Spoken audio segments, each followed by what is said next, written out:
এক হাদিকে কেড়ে নেওয়া যায়, কিন্তু লক্ষ লক্ষ হাদি এবার জন্মগ্রহণ করে।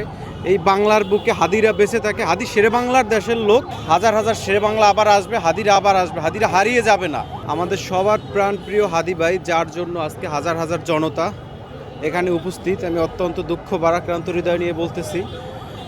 তার মৃত্যু আসলে মেনে নেওয়ার মতো না, কোনোভাবেই না। বারবার থাকবে এবং বিজয়ী হবে, বিজয়ের বেশে আবার ফিরবে। সবাই হাদির বিদেহী আত্মার মাগফিরাত কামনা করবেন।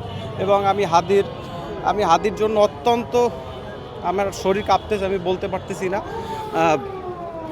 এত আয়োজন, এত কিছু, কিন্তু আজকে যার জন্য তিনিই নেই। শেষ কয়েকটা দিন খুব শহীদ হতে চেয়েছিলেন, আল্লাহ তার কথা কবুল করছে, আল্লাহ তাকে জান্নাতবাসী করুক। হাদির মতো মানুষ যুগে যুগে একজনই আসে। হাদির মতো সূর্য সন্তান হয়তো আর পাওয়া যাবে না, কিন্তু হাদির যে অগ্রযাত্রা, হাদির যে স্বপ্ন, এটা কোনোভাবেই থেমে থাকবে না, এগিয়ে নিয়ে যেতে হবে।